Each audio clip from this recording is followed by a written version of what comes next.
El mayo francés para mí es solo comparable con el Pentecostés. Yo no diría que el mayo francés es totalmente anticristiano, porque lo es en el sentido de que es antiverticalismo.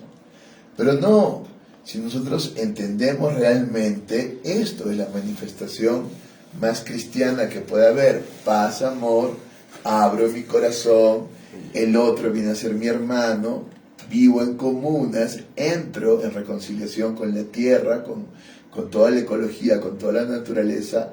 Eso es verdaderamente la manifestación de un espíritu que ha ido creciendo y que de pronto abre por fin la voluntad de poder en una voluntad de ser. Porque esto es una voluntad de ser, una voluntad de comunión. Es el ser mismo que se está manifestando. Pero luego se pierde. La nada se queda en la nada, se queda en un campo ontológico y todo empieza a volverse más violento, más violento, más violento, y al final se pierde. Y el mercado hábilmente se apropia de esto y empiezan a ser mucho más liberales y a llevar todas estas ideas liberales, pero dentro del sistema capitalista. El que no se va a dejar vencer por el sistema capitalista y toma este mayo francés y al mismo tiempo toma la revolución cultural china y logra hacer un arte que de alguna manera las integre es nuestro amigo Godard. Godard es muy importante porque él es el espíritu subjetivo del cine, pero al mismo tiempo es el espíritu objetivo con sus películas maoístas, y al mismo tiempo es el antiespíritu siendo un videoensayista. Y no llega tanto como llega Godard. Veamos otra vez una presentación de Godard. Para volver a Godard, ya hemos visto lo que es el mayo francés. Veamos otra vez una breve para recordar a Godard y luego el análisis de su película más famosa. Là, es un análisis.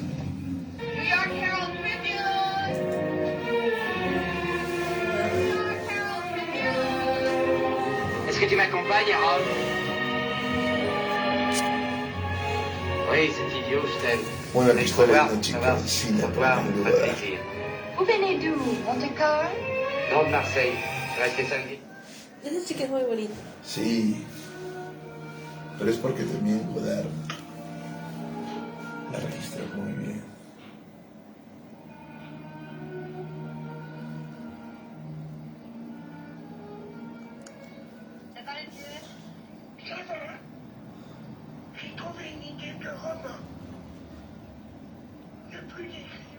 No se trata de escribir la vida de un hombre, sino solo la vida misma, lo que hay entre las personas, el espacio, los sonidos y colores. Murmura el protagonista de Pierre Rollefou, en determinado momento, casi burlándose de sí mismo al imitar la voz trémula de Michel Simon.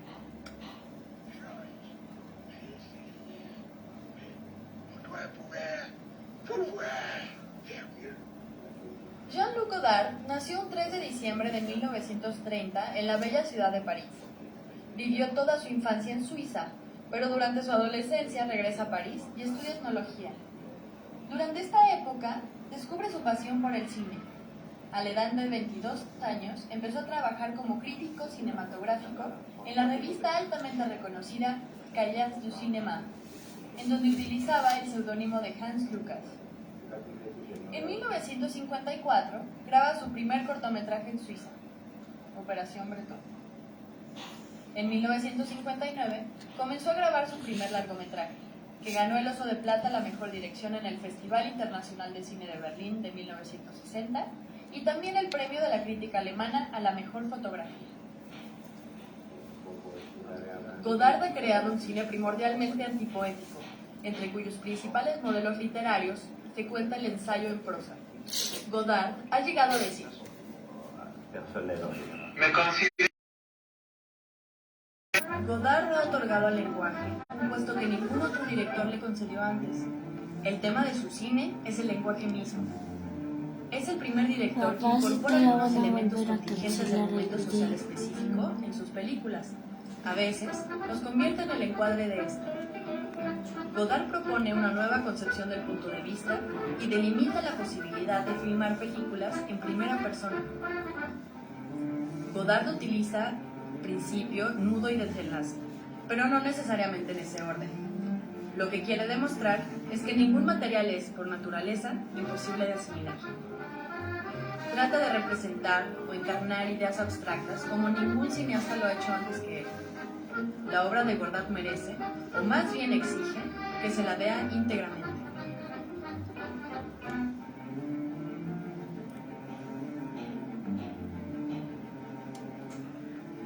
Sus procedimientos son mucho más festivos, juguetones e ingeniosos.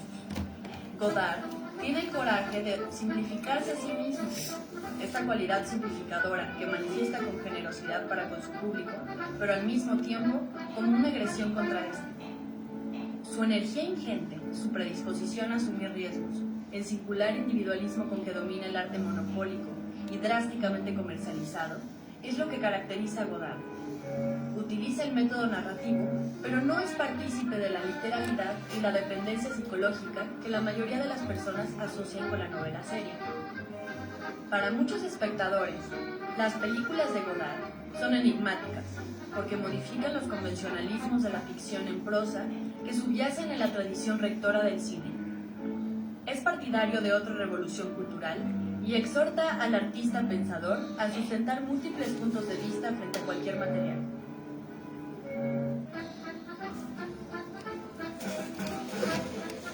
Godard ha forjado una presencia narrativa, la del director, que es el pivote estructural de la narración cinematográfica. El director interviene en primera persona, a pesar de no ser un personaje concreto de la película.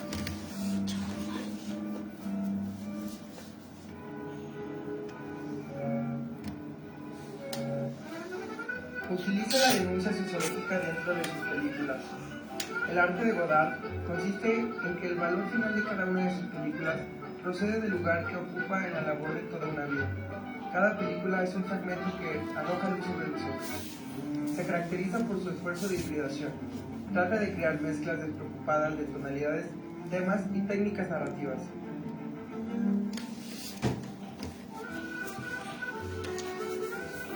Toma técnicas de la literatura, el teatro, la pintura y la televisión, junto con alusiones ingeniosas e impertinentes a la historia del mismo cine.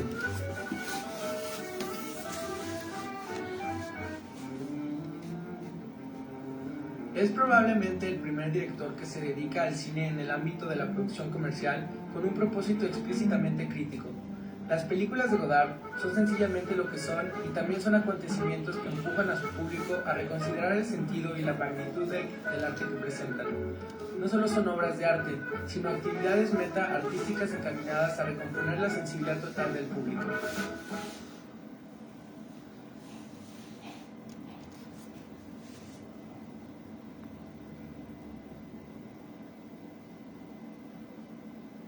De toute façon, on le saura quand on sera mort, on serait 100 ans, si on sait tout vrai. Mais non, moi je sais que je t'aime. Avec toi, c'est pas sûr. Je suis pas sûre. Marianne, si. Bon, va bien voir.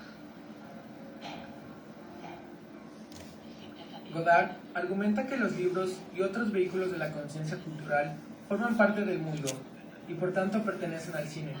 Ha descubierto una nueva forma de hacer cine, en el espíritu libresco, en la auténtica pasión cultural, en la inexperiencia intelectual, en la desgracia de alguien que se estrangula con sus propios pensamientos.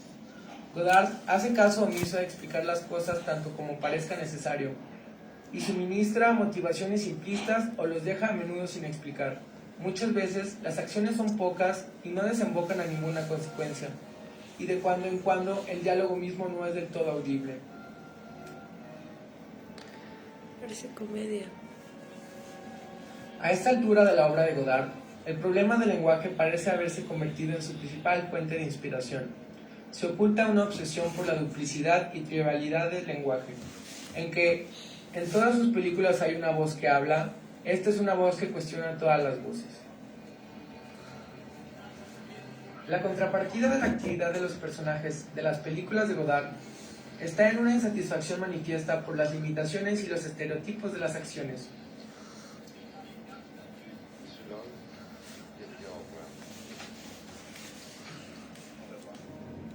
El elemento visual es emocional, inmediato. Mientras las imágenes invitan al espectador a identificarse con lo que ve, la presencia de las palabras lo convierte en crítico. Los elementos visuales o fotográficos son una materia prima, es el ingrediente transformador del lenguaje. La imagen visual tiene una cualidad estática, demasiado próxima al arte, desea infectar con el estigma de las palabras. Richard Round lo llama un método narrativo de fragmentación, collage. Godard utiliza composiciones visuales muy estilizadas, por ejemplo los azules y rojos reiterativos, y parece ansioso por subrayar el aire de improvisación y emprende una búsqueda de las manifestaciones naturales de la personalidad.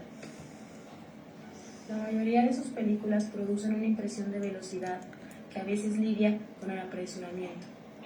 El sistema que utiliza Godard para fragmentar la narración, descomponiéndola en episodios, consiste en teatralizar parte del mensaje. Los títulos están en cursiva, lo cual dificulta un poco su lectura y le recuerda al público que lo que se pretende de él es que lea.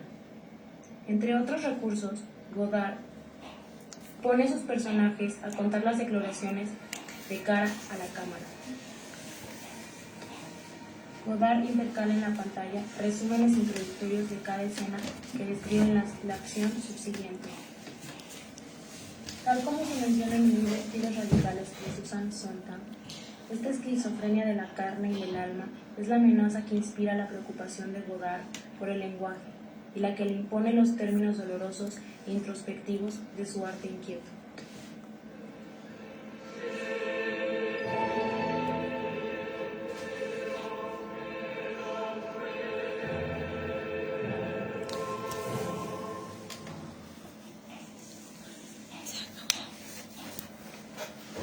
Y ahora vamos al análisis de las películas. El análisis. Vieron que es dificilísimo porque dicen es quieto, es rápido, es esto, es lo otro, es tremendo, ¿me entiendes? Claro, es que es una totalidad. Papá, ¿Qué, mi lo amor, otro qué? de tu análisis y tal cosa, yo voy a tocar lo mío. Vamos a ver. Le gentil monsieur, la petite américaine, le revolver, l'amour,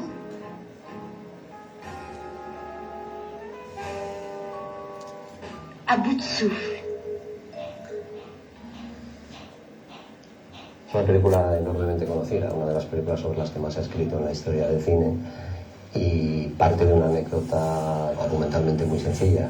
La historia de un gángster de poca monta que después de robar un coche en Marsella huye hacia París después de haber matado a un policía, tanto para recuperar un dinero que se le debe como sobre todo para convencer a la chica de la que está enamorado de que se fugue con él a Roma.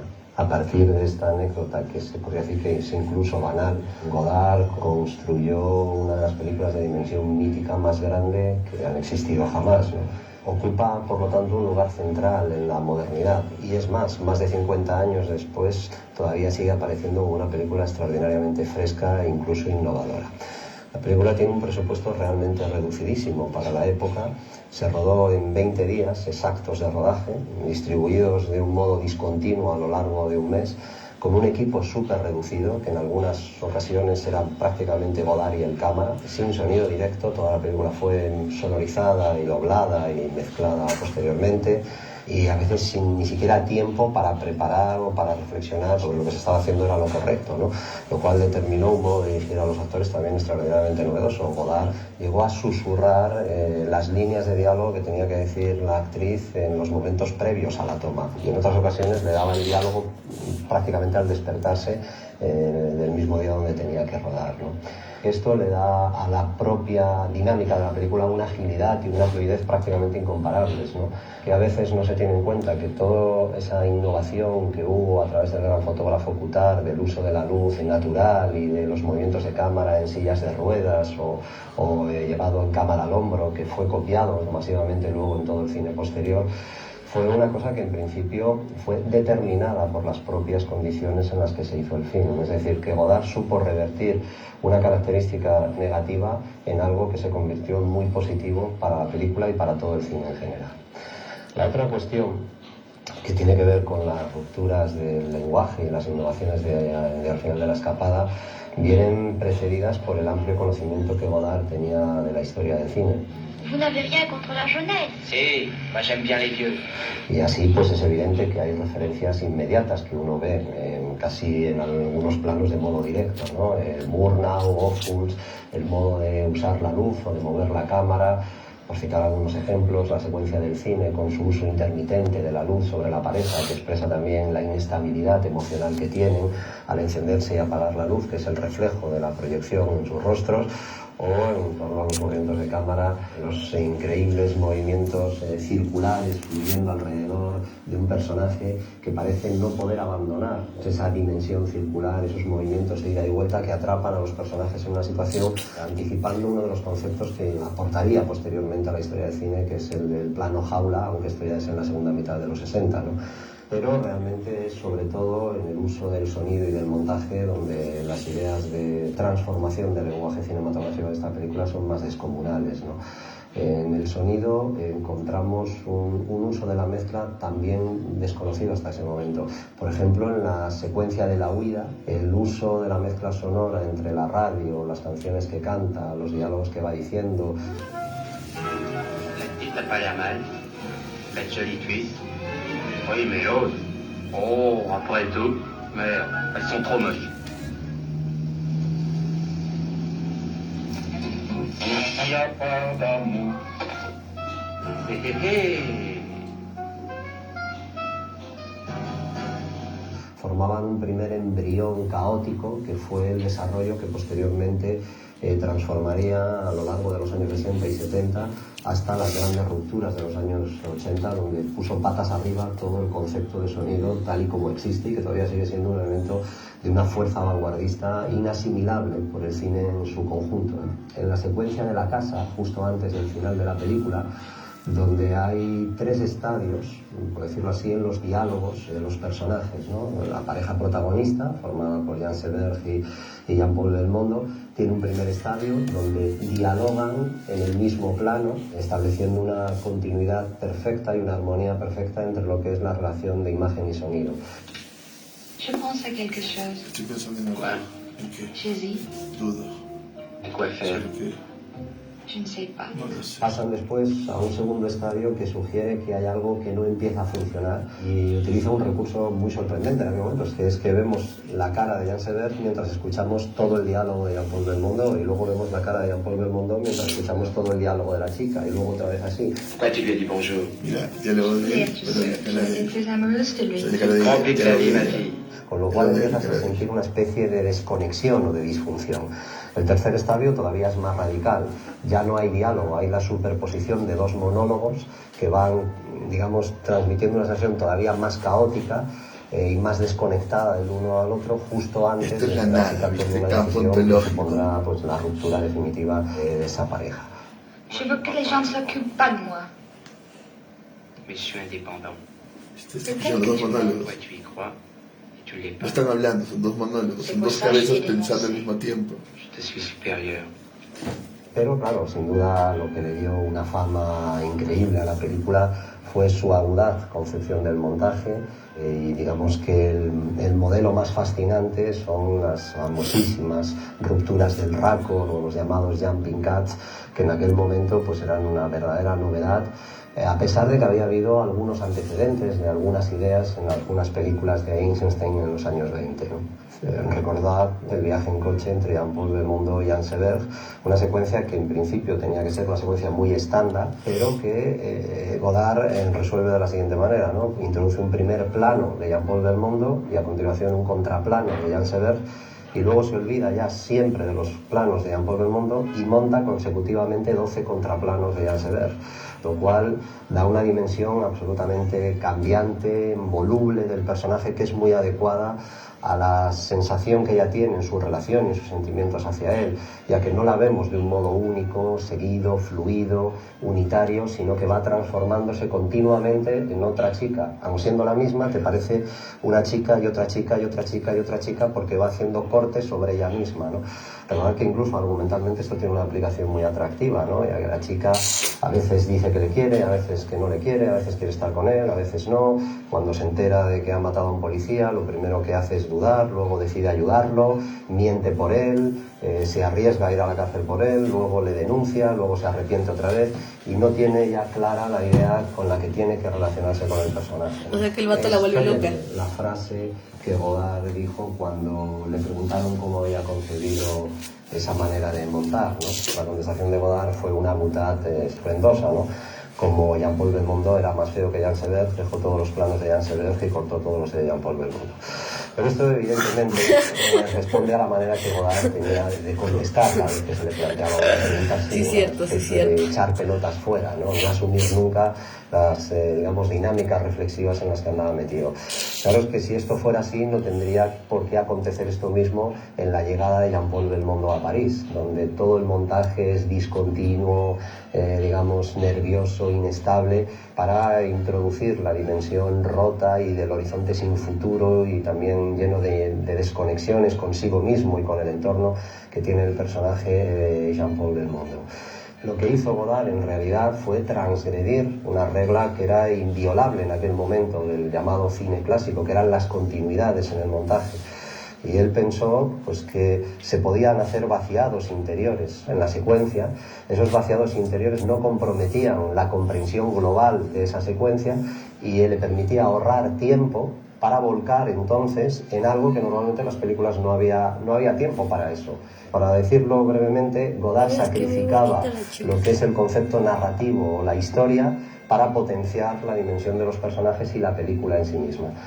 Pero con Godard empiezas a tener un sentido muy claro de que la historia no es lo importante, que lo importante es la película, y que lo importante es lo que, digamos, las propias formas de ese montaje pueden determinar en las, digamos, ganancias de tiempo a partir del sacrificio que hace de las continuidades narrativas.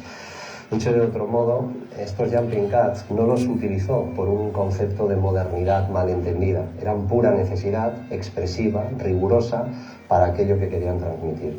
Como ejemplo muy breve, pensar en la secuencia final, cuando Jean-Paul Belmondo huye, teóricamente perseguido por la policía, herido, y además de ver los planos de Jean-Paul Belmondo, lo que no monta Godard nunca es los planos, que serían absolutamente lógicos desde un punto de vista narrativo, de la policía persiguiéndole. Desaparecen por completo y monta los planos de Jean-Paul Belmondo con la chica corriendo detrás de él. Lo cual tiene un sentido extraordinario, puesto que como la chica es la que le ha denunciado, en realidad le basta componer a la causa original de esa persecución y no al medio de la persecución, que es la propia policía. Me gustaría señalar que estos nuevos conceptos formales vienen todos acompañados por una nueva moral cinematográfica y una nueva manera de mirar a los personajes y de su situación en la sociedad. De un modo muy integrado, con un concepto lúdico muy vivo, muy activo, y reescribiendo el cine continuamente. Me refiero a que Godard trabaja sobre películas ya hechas o sobre otras zonas, también que no son cinematográficas, de la cultura ya hechas, ¿no? Podemos encontrar citas absolutamente directas de personajes como Samuel Fuller o como Nicolas Ray, por no citar las citas continuas a Robert Aldrich, a Humphrey Bogart, a William Faulkner, a Dylan Thomas y a montones y montones de escritores o de cineastas que ha habido antes de él. Esto convierte la película en algo extraordinariamente original también y sirve para ejemplificar de un modo inesperado tal vez una de las frases que yo considero fundamentales a la hora de ponerse a hacer algo, ¿no? Que la hizo no un cineasta sino un físico, el gran Newton, ¿no? Que, como todos recordaréis, dijo en una ocasión que si logró ver más lejos que nadie es porque se subió a hombros de gigantes. Godard se sube a los hombros de los gigantes que le precedieron en la historia del cine y es capaz de ver más lejos y por eso hace avanzar con tanta rotundidad la historia del cine. Quelle est votre plus grande ambition ¿Cuál es una fea ambición de vida? Devenir inmortel. Ser inmortal. Et puis, y después morir. Me gustaría citar una frase que dijo Godard en una ocasión, ¿no? Dijo que quería hacer Scarface y que le acabamos viendo Alicia en el País de las Maravillas. Por encima de todo, al final de las capadas, cosa que no se tiene casi nunca en cuenta, una extraordinaria historia de amor. Y que es bueno, sería bueno recordar o abordar un día este concepto de Godard, que se tiene muy poco en cuenta, como he dicho, ¿no? Que es junto con Borsari, incluso a la altura de él, el cineasta que más cantidad y más grandes historias de amor ha hecho en la historia del cine. Muy vitales, tristes y con frecuencia trágicas, ¿no? Y por citar solo algunas de ellas, recordar Pierrot Le Fou, Una mujer es una mujer, Prenom Carmen, Je vous salue Marie, por no hablar ya de la impresionante Elogio del amor, una de las grandes películas de este siglo. Ese es Godard, carajo. ¿entiendes? Y en el fondo está hablando de lo mismo que yo, el espíritu integrado, amor, ¿entiendes? No es cualquier cosa este hombre, ¿entiendes? No es cualquier cosa. Así todo vamos a terminar. Deconstruido, ¿no? Vamos a terminar con algo peor todavía, la reflexión del manual francés en mano de filósofos. ¿Entiendes? Y como yo siempre quiero escuchar a Zizek, vamos a escuchar la reflexión de Zizek sobre el Entonces manual yo francés. no voy a poner un cuento rosa porque me gustan los cuentos rosas en la moneda. Espera de la historia. Aún en los tiempos oscuros de las dictaduras, la imaginación siempre se ingenió en América Latina para tener el poder, ya fuera a través de grandes novelas o de grandes madres desesperadas. No era el poder de las armas, por supuesto, o el poder de los gobiernos, sino algo más En perdurable. esa época todos usaban El poder de la mollín historia. o minifalda, ¿no? Si perdemos la imaginación, perdemos todo, me dijo Yo Cortázar veo casi todo aquel es mayo mollín del o minifalda. 68 en el Atrium. Ese es el gran riesgo de este fin de siglo. ¿Es posible que los jóvenes mantengan vivo el fuego de la imaginación? Si perseveran en el escepticismo y en el afán de éxito personal, es difícil que lo consigan. Pero solo dentro de 40 años se conocerá la respuesta, en otro mayo, cuando el futuro sea pasado.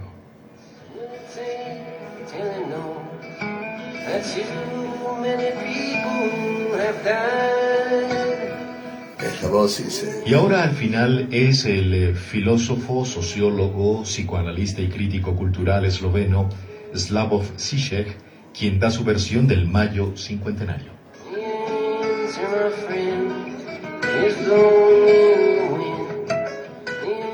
Su mayo del 68 y el nuestro. A pesar de que en nuestra memoria colectiva progresista se diga que aún late el espíritu de las manifestaciones de hace 50 años en París, el vector de fondo de esas protestas está en vías de ser olvidado. En el 50 aniversario de los eventos de mayo del 68 en París y en otros lugares se impone reflexionar sobre un fenómeno. Aunque un inmenso abismo separa el movimiento de los 60 de las protestas de hoy, hay quien dice que somos testigos de una reapropiación similar del malestar y la oposición al sistema capitalista. ¿Es así? ¿Pervive algo de esa movilización? Uno de los graffiti más populares en las paredes de París del 68 fue «Las estructuras no bajan a la calle». Es decir, que no se podían explicar las grandes manifestaciones estudiantiles y de trabajadores del 68 en los términos del estructuralismo. Razón por la cual algunos historiadores postulan 1968 como una fecha que separa los movimientos del estructuralismo y del postestructuralismo. Postestructuralismo que, según se cuenta por su historia, es mucho más dinámico y propenso a intervenciones políticas activas. La respuesta de Jacques Lacan fue que precisamente esto es lo que sucedió en 1968. Las estructuras descendieron a las calles. Los eventos visibles fueron, en última instancia, el resultado de un cambio estructural en la textura social y simbólica básica de la Europa moderna, o cabría decir en plena transición a la posmodernidad. Las consecuencias del 68 demuestran que, en efecto, tiene razón. Sin embargo, lo que palmariamente sucedió después de ese año fue el surgimiento de una nueva figura del espíritu del capitalismo. El capitalismo mutó, abandonó la estructura centralizada, fordista del proceso de producción y desarrolló una forma de organización en red que se fortalecía a través de la iniciativa y autonomía de los empleados. Y eso sucedía en el lugar de trabajo. El cambio no era coyuntural ni accidental. Remitía, y aún lo hace, a una nueva ontología del trabajo cuyo alcance no está fijado. En lugar de una cadena de mando centralizada jerárquicamente, el trabajo quedaba institucionalizado por medio de una multiplicidad de redes integradas por una multitud de participantes que comenzó a organizar el trabajo en forma de equipos o proyectos, y que con la búsqueda de la satisfacción e interacción del cliente afianzaba asimismo la implicación activa de los trabajadores en la visión de conjunto, liderada por la previsión de sus líderes. Este nuevo espíritu del capitalismo, igualmente circular, se aprovechó triunfalmente en la retórica igualitarista y antijerárquica de 1968, presentándose como una exitosa transición libertaria contra las organizaciones sociales opresoras del capitalismo corporativo y, cabe decir, también del socialismo realmente existente. La protesta de 1968 centró su lucha contra los que se percibían como los tres pilares del capitalismo: fábrica, escuela, familia. Como resultado, cada dominio se sometió a una transformación post-industrial. El trabajo en la fábrica se ha externalizado cada vez más, o en el mundo desarrollado se ha reorganizado a través del trabajo en equipo interactivo no jerárquico post-fordista. La educación permanente, flexible y privatizada ha reemplazado cada vez más a la educación pública universal. Por último, múltiples formas de modelos erótico-emocionales flexibles han ido reemplazando cada vez más la idea de la familia tradicional.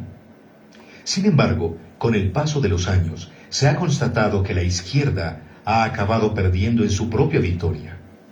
El adversario visible fue derrotado, pero en este tránsito se le ha dado tiempo para su nueva recomposición, para una nueva y potencial forma de dominación capitalista más sutil, imperceptible y por eso cada vez más eficaz, directa e inmune. Por supuesto que no hay que olvidar los importantes logros del 68. Por mencionar solo uno, abrió el camino para un cambio radical en la forma de afrontar retos sociales de primera magnitud como la igualdad de género, la visibilidad del movimiento LGTB o la lacra de la xenofobia. Desde entonces no hay vuelta atrás. Lamentablemente queda mucha justicia por lograr. Por eso, lo que sucedió en el 68 no fue un evento único ni unilateral. Alrededor de su espíritu se combinaron diferentes tendencias de progreso y por eso mismo también sigue sirviendo todavía hoy para espolear muchas posiciones conservadoras que lo ven como un evento trasnochado y extemporáneo. Así que está su mayo de 1968 y nuestro mayo de 1968. Pero seamos sinceros, a pesar de que en nuestra memoria colectiva progresista se diga que aún late el espíritu de las manifestaciones de mayo en París, el vector de fondo de esas protestas está en vías de ser olvidado. El verdadero motor del 68 reside en su rechazo a la causa última del capitalismo, en un no a su lógica de dominación, como recoge la fórmula «Soyons réalistes, demandons l'impossible». Seamos realistas, preguntemos lo imposible. Trasladando eso a nuestro contexto, en el que se sostiene que la historia ha llegado a su fin y que todos, ricos y pobres, somos víctimas del sistema, la verdadera utopía es creer que el sistema global existente puede reproducirse a sí mismo indefinidamente, que es impenetrable. Y la única manera de ser verdaderamente realistas es respaldar lo que, dentro de las coordenadas de ese sistema, no puede sino parecer imposible, su real y efectiva transformación. Por eso la fidelidad al mayo de 1968, o lo que quede de él, se expresa inmejorablemente en la pregunta: ¿cómo prepararnos para este cambio de tercio, para sentar las bases de un nuevo giro copernicano? Se admiten propuestas. Sin embargo, a veces pienso que al final todo dio igual. Hoy en Literatura para Oír, relatos del esloveno Slavoj Žižek, el argentino Tomás Eloy Martínez y Ramón González Perris. Entonces, eso es el mayo del 68. ¿Entiendes? Aquí es donde nos salimos a la nada como una posibilidad de sin transferencia, de comunión con todos, ¿entiendes? Donde el espíritu cristiano por fin se realiza y donde se rompen todos los sistemas, tanto el comunista como el capitalista, ¿entiendes? Y lamentablemente, Sí, estoy... entre comillas, Cuéntanos. entre comillas, fracaso, ¿entiendes? ¿Cuál quieres? La casa de las cabras. Rosas en español, ya esa mamá me encantó, esa es la favorita de mamá. Pero De una hora. el mayo del 68 vive. No, ahora sí me quedo antes cuentos en ese. Yo la quiero.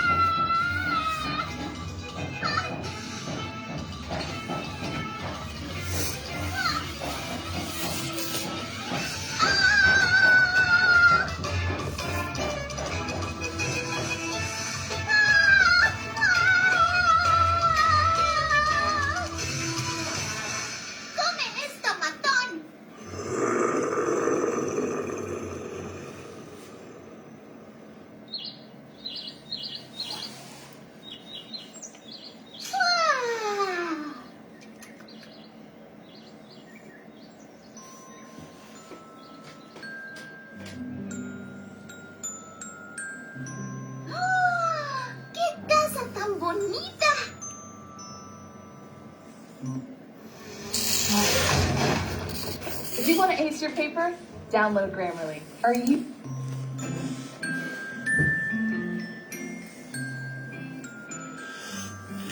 Oh, casa de cabra. ¡Ey! ¿Hay alguien ahí? ¡Oh! ¿Paredes de panqueques? ¿Hansel y Gretel? No. Oye, Cucu. ¿Un horno de queso? ¡Oh! ¡Qué delicioso! ¡Ah!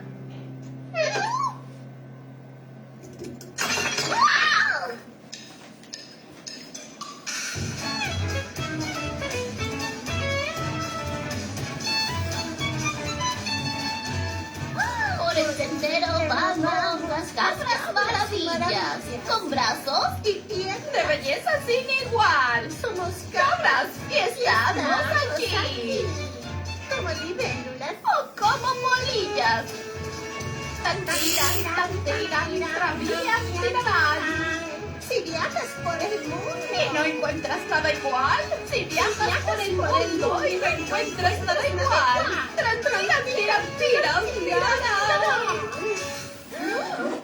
¿Quién destrozó nuestra dulce casa, Vamos ahora mismo a encontrar a este villano y pisotearlo. Agarró en los cuernos. ¡Debo esconderme! ¿Dónde me escondo? ¡Aquí! Ustedes miren dentro de la casa. Yo me quedaré aquí. Eso haremos. Hola. Ajá. ¿Por aquí? Sí, no hay nada aquí, no hay nada aquí. Y absolutamente no hay nada aquí.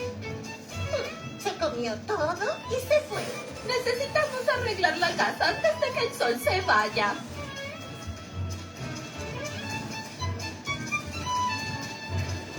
No usamos troncos y tampoco ladrillos. Nosotras construimos con panqueque y panecillos. Y todas sabemos Y hay una gran ventaja. es muy agradable. Y llena de sabor. Trantirán, tirarán. De panqueques y queso, nuestra casa hecha está. De panqueques y queso, nuestra casa hecha está. Trantirán.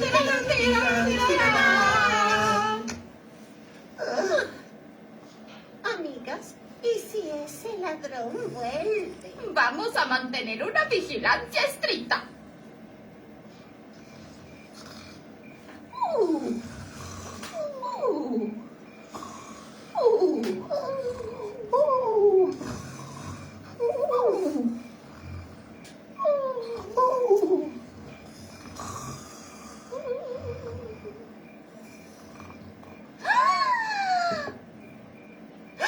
Chicas, ¿oyeron eso? Spacey duerme como un tronco. Bueno, eso pasa con los que comen en exceso. Vayan, chicas. No voy a permitir que ningún enemigo pase por aquí. Sí, si no me equivoco, ella va a estar dormida en 2 minutos. No hay nadie por aquí. Y nadie aquí. Tengo sueño.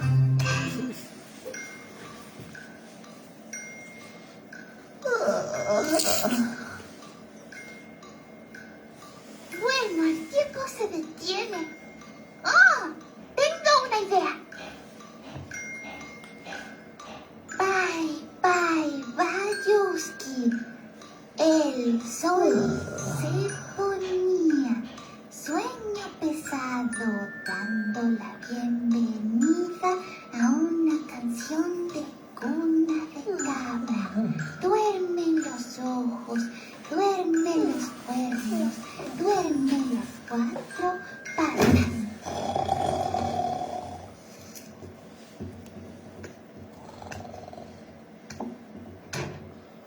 Adiós, cabras. Gracias a usted, casa.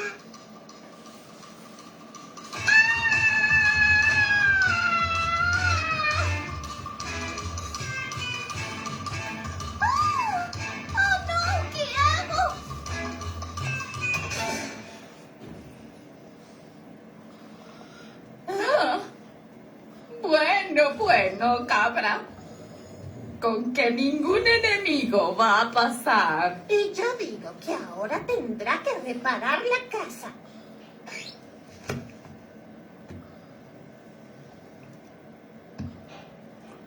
Ya lo arreglé.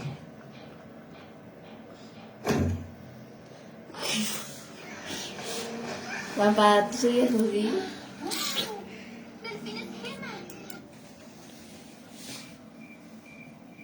Hay otros cuentos. Ahí está la imagen, el dibujo está bravazo. Realmente hermoso. ¡Mamá!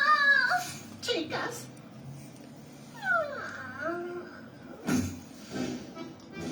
Chicas, en mí pueden confiar. Lo que prometo, lo hago. Y lo que no confío es en esa presunción. ¿Qué?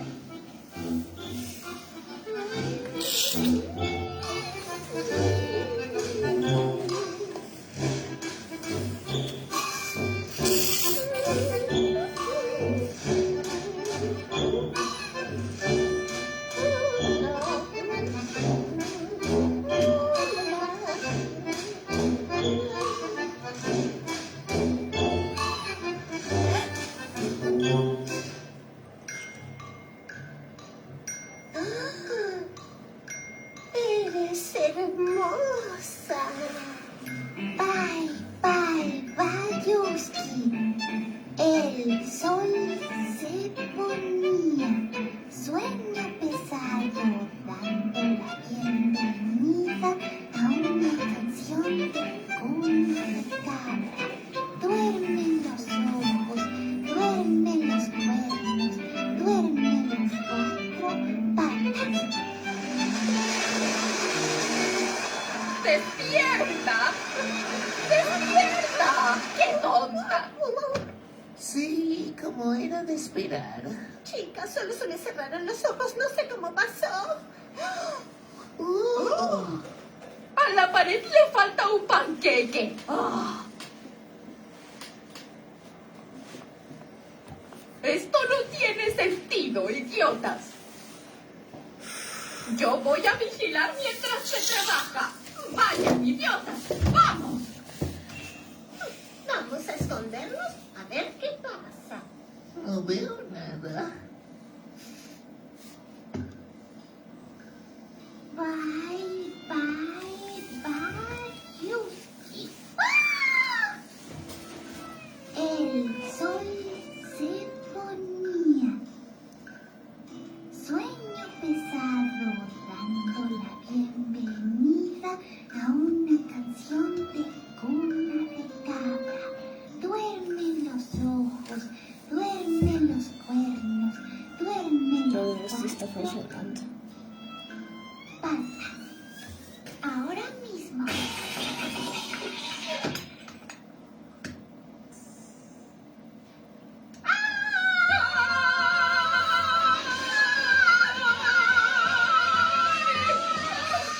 ¡Ajá! ¡Te tengo! Pero chicas, es solo una niña. Sí, pero se metió a la casa sin permiso. No, señoras cabras, no es lo que ustedes piensan.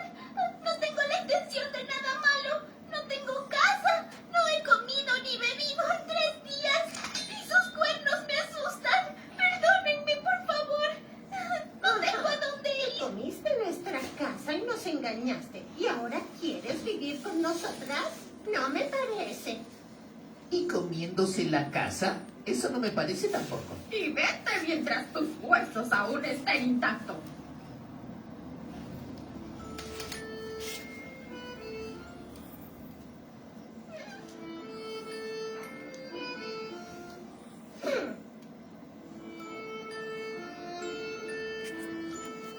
Ya se acabó el tiempo. Qué bonito. Yo sigo ¿Finalizó? viendo, lo siento, yo me acabo. ¿Qué? ¿Finalizó? Sí.